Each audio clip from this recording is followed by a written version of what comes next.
तो देखो हमारे संत श्री प्रेमदास जी साहब वो एक ऐसा कार्य करके गए, जब तक ये आश्रम रहेगा तब तक उनका नाम रहेगा। और संत जब अपने घर का त्याग करके, गृहस्थ आश्रम का त्याग करके जब वो लंगोटी धारण करते हैं, साहब का बाना पहनते हैं, उस ईश्वरीय सत्ता के नियमों को, उनके गुणों को धारण करते हैं, और तब वो सत्य नाम का झंडा पकड़ के समाज को एक दिशा और दशा दोनों ही दिखाने का काम करते हैं। और जब ऐसा करते हैं तब समाज का कल्याण होता है, देश का कल्याण होता है और खुद का भी कल्याण होता है। साहब कहते हैं कि हमारे गुरुजनों ने जो हमें आदेश दिया और जो उन्होंने हमें शिक्षा दी, समझाया, वो यही समझाया। कहा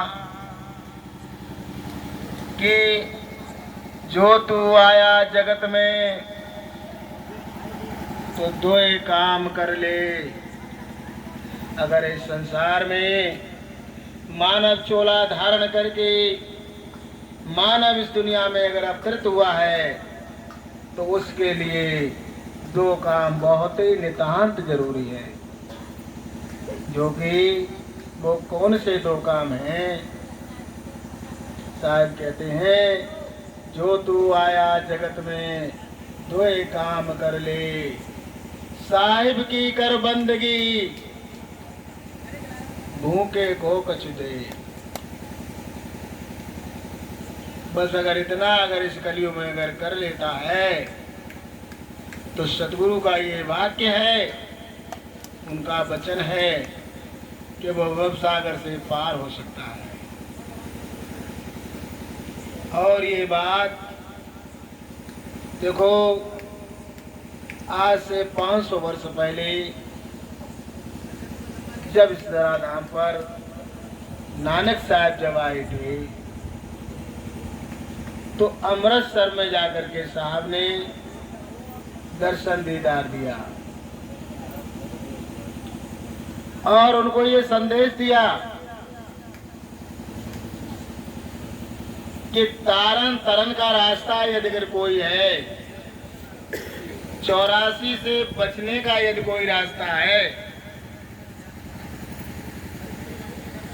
तो क्या है? साहब की कर बंदगी और भूखे को कुछ दे। देखिए आप नानक मते में देखिए, सिक्कों में उनके भंडारे चलते ही रहते हैं। उनका नियम है, संतों को दान करो, दक्षिणा दो, कपड़ा दो और भोजन कराओ भूखे को सबको। इससे बड़ा मायक और कोई नहीं होता। और यही प्रचलन हर धर्म के अंदर स्थापित हुआ। जो महापुरुष आया वो इससे अलग नहीं हो पाया। आज लोग कहते हैं कि अरे इसमें क्या रखा है, ये क्या है और वो क्या है, तमाम प्रकार की टिप्पणियां करते हैं। लेकिन हमारे महापुरुषों के जो चलाए हुए जो सूत्र, हमारे सद्गुरु के बनाए हुए जो विधान, उनमें पूर्ण रूप से सच्चाई है। क्योंकि मानव के अंदर दीनता का आना नितांत जरूरी है।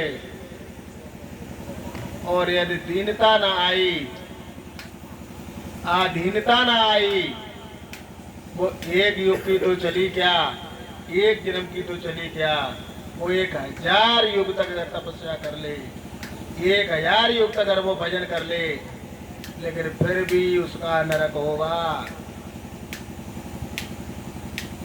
ये हमारे साहब का वचन है।